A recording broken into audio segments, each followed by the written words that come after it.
Hi guys, in this video we are going to see how to print Fibonacci series. Okay, so firstly let me explain you what is Fibonacci series. Okay, so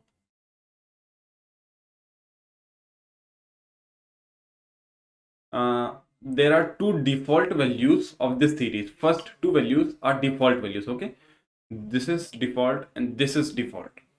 Okay, 0 and 1 are default values. Now third value will be obtained by the sum of previous two values. Okay, so when we will add this and this, we will get 1. So our third value will be 1. Our fourth value will be 1 plus 1, that is 2. Our fifth value will be 2 plus 1, 3.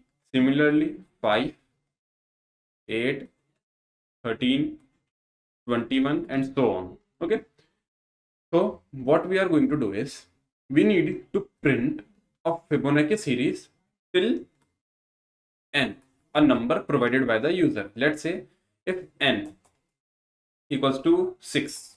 Okay, so we need to print this, this, and this. Okay, we have to print these 6 numbers. So how we are going to print this? How we are going to print this? We are requiring, firstly, let's take the input scanner. Cn equals to scanner system.in int n equals to scn dot next int. Okay, now let's hand over all the work to this function fibn. This will print the Fibonacci series. Okay, so we will create this function public static void fibintn. Okay, so two values are default values. So let's say if we are having n equals to 0, then what will be our answer? If n is 0, then what will be our answer? Okay, our answer will be 0.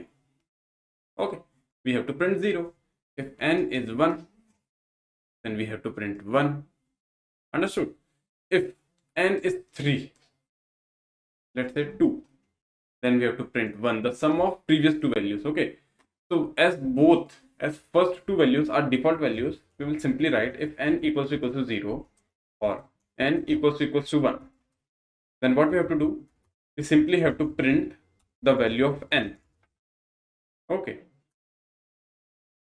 that is if n is 0, first value which is 0. Okay, if n is 1, we have to print the second index, one index value, that is 1. Okay, so this will handle for n equals 0 and n equals to 1. Now we are creating two variables. This will be our first value, this will be our second value. Okay, a will handle the first value, that is 0, the starting point of our Fibonacci series. B is our second value, that is 1. Okay, now what we have to do? We need to get this value by using these two values.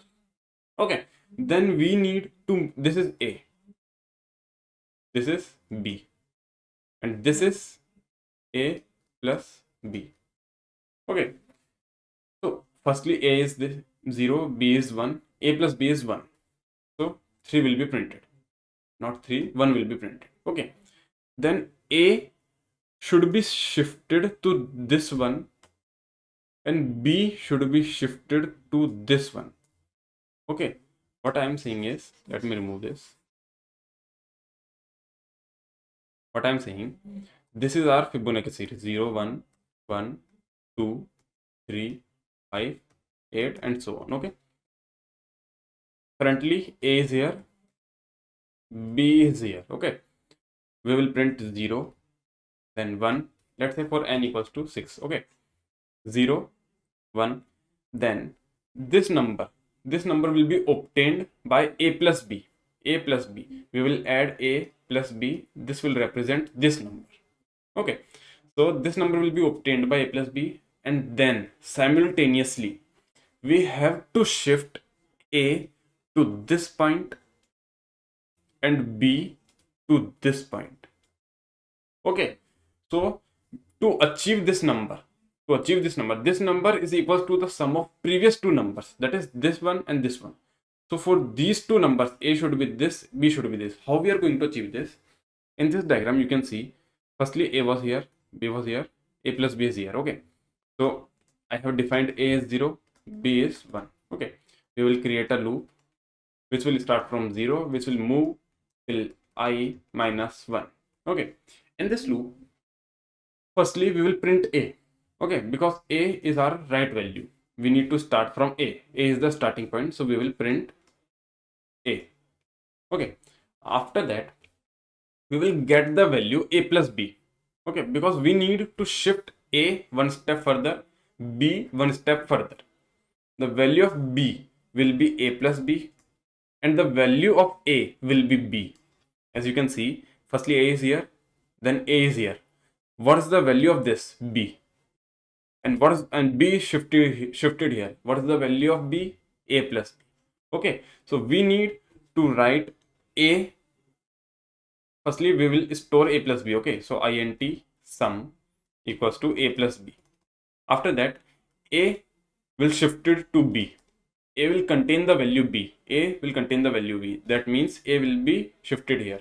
After that b will contain the value sum. Okay, you can see a is here. This value is represented by b. So a equals to b. Okay, b is here. This value is represented by a plus b. So b equals to sum. And we need to print. Printing is done every time. We have to print a. Okay, so let's write the code. Here I will create a loop which will move I minus 1 number of time, means which will move till I minus n minus 1, but it is moving n number of times. Okay, is less than n I plus plus. What you have to do? Simply we have to print the value of n, print ln a. Okay, after that what we will do, we will create a sum variable which will hold the value of a plus b. Then we will shift the value of a to b and b to sum. Understood? So let's run the code and check. Yeah, our code is accepted. Let's submit it. So we are only shifting the values of a and b. Okay, firstly we are printing a, then a should be pointed by b. That means a should contain the value which is currently stored in b. So we have stored the value of a, b into a. Okay, this line is doing what this line is doing. Let me remove this. Yeah, what this line is doing, we are just storing the value sum. Okay, because we need to store this value because we are changing the value of a.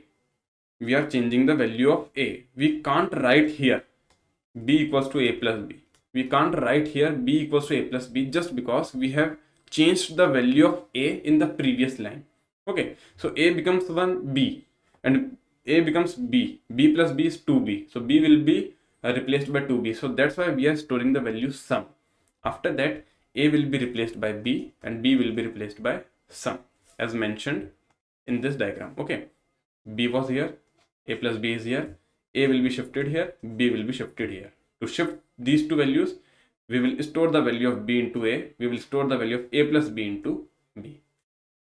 So this is how we are going to print the Fibonacci series. So I hope you guys understood the problem. Thank you.